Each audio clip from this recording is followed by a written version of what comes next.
Relationships, I'll talk about each individually. A clear-cut vision separates the work group from a team. Answering that question, what are we here to do together? It's a practical application of Stephen Covey's begin with the end in mind.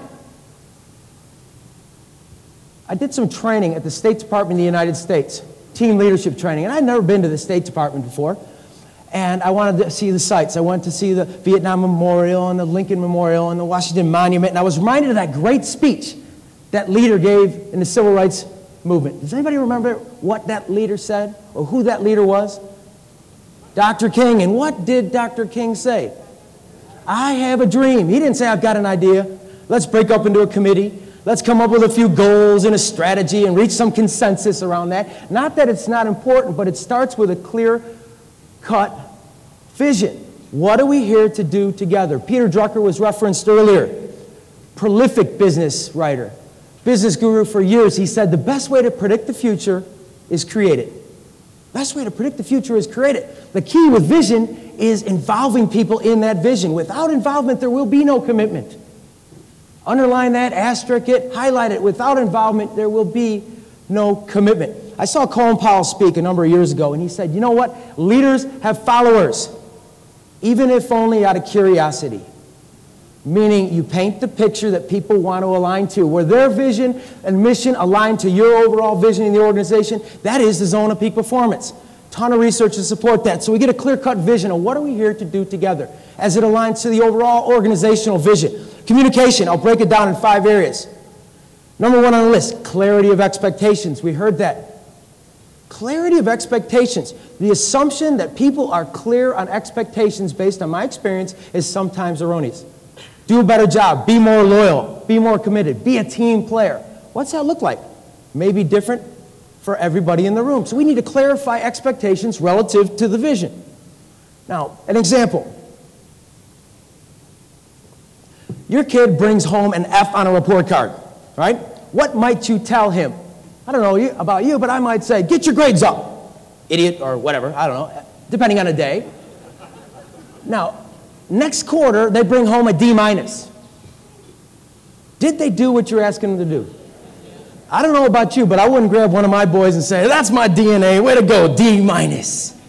But did they do what I asked them to do? Yes, they did. So we need to clarify expectations in 4 areas. Quality, quantity, time, cost. Those are the 4 measurements most organizations use relative to the vision. Quality, quantity, time, and cost. Next piece of the puzzle, 2 sides of communication. One I'm doing right now, and what's the other side? Listening. What are we better at? Yes, and if you're not talking, are you really listening? No, you, me, and everybody. We're probably waiting for a break in the action because we know that person's got to come up for air.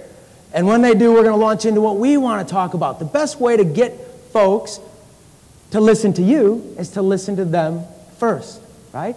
Psychological error. Unsatisfied needs motivate. People have a need to be listened to. Is it possible that people at the grassroots level, the front line, have an idea to improve a product, a service? If they're interacting with the customer on a regular basis, do they have ideas down there?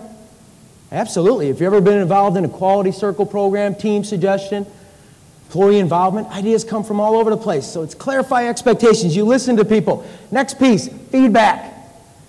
I did my thesis project on the effect of feedback on performance right over here at Roosevelt University, 430 South Michigan. Invariably, I was able to demonstrate in a laboratory experiment, if you give people feedback on results, here's what you did well and here's where you need to improve, it improves performance. But I think we're taught not to give people feedback, and I've asked this across the country. And I'm going to ask you, finish this sentence for me. If you can't say anything nice, so what happens if the feedback is course-correcting feedback? We're taught to kind of just wait, right? Maybe it's a bad day, bad week, bad month, bad career. People need information. No one gets fired up over, I want to see you in my office, right? We immediately think negative. I asked people in the literature review, do you get a lot of feedback at work? What do you think they told me? I don't get any feedback at work. And I asked, well, how do you know you're doing a good job? I haven't heard, and I'm still here, so I must be doing okay. And it speaks to the next piece of this, clarity of expectations, listening, feedback, and catching people doing something right or recognizing them. recognizing the value that each person brings to that organization. Has anybody ever received a note, a post-it, a card saying, hey, nice job, you're a champion today? Give me a show of hands. Anybody? You still have it? You know, people don't throw those things out. They keep them. I kept a post-it note for 20 years. Keep it in a little box. Don't look at it every day. I look at it when I need to look at it. So it's a mindset of catching people doing something right. So you clarify your expectations. You listen to your folks. You give them feedback. You recognize their contribution. And the last one is open, honest communication. 5 pieces. Open, honest communication. Peter Senge wrote a book called Creating a Learning Organization. And he said, you know what? We have good news organizations out there. And what he meant was people don't feel as comfortable sharing information. Somebody asks how they're doing. Oh, just fine, fantastic, things are great, we got it down. Where do you get the good information? The bathroom meetings, right? The kind of meetings you look to see whose legs are under there. Or the happy hour meetings. Or the parking lot meetings. Do people need information? Has anybody ever been in an organization where there's a big meeting going on and only a few people are invited? How many people have ever had that experience? What's going on in work? Is anybody working? That's my question. No, they're all reading tea leaves, sending out smoke signals, glass against the door. The fact of the matter is, you can't have everybody in every meeting, but you need to disseminate information. A lot of innovative organizations are having town hall meetings, beer bus, whatever it is, to get information out in the hands that can use it. So from the top, help me out here. 5 pieces of communication. First part, this is the participatory part of this. Clarity, listening, feedback, recognition, and all right, thank you. Now, last piece, relationships. Please put EBA down there. EBA, it's emotional bank account. It's a metaphor to talk about how much trust is in a relationship. If there's a clear vision and people are communicating openly and honestly, not walking on eggshells, the trust is there. So, and we want to make deposits in the emotional bank account and eliminate withdrawals. Now, I do a lot of character development, pillars of character.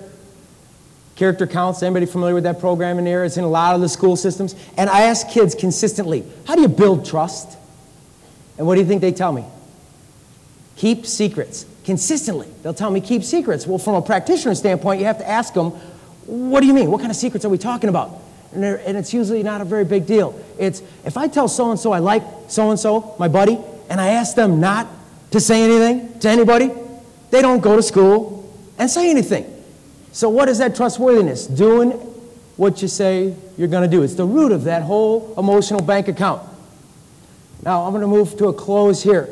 Vision, communication, and relationships. When those 3 are placed, the synergistic team, the team that comes together, can become a reality. Now, it takes courage to be a leader in this day and age. It really does. To speak your truth, to create a vision that people want to be a part of. And a billionaire out in Phoenix.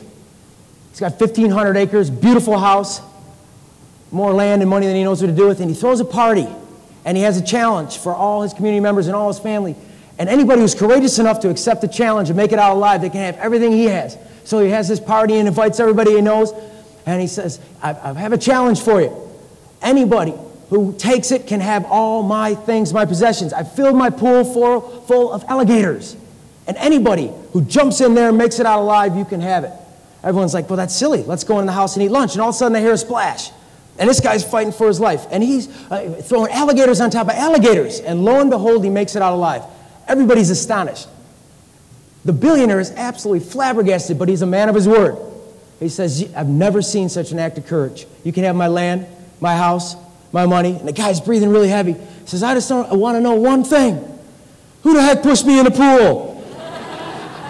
The point of that is, do we have to push people sometimes? Do we have to dive right in? Henry Kissinger said, take them where they've never been. Dr. King said, don't expect them to go where you are unwilling. Make each day count because you're trading a day of your life for it. Thank you very much.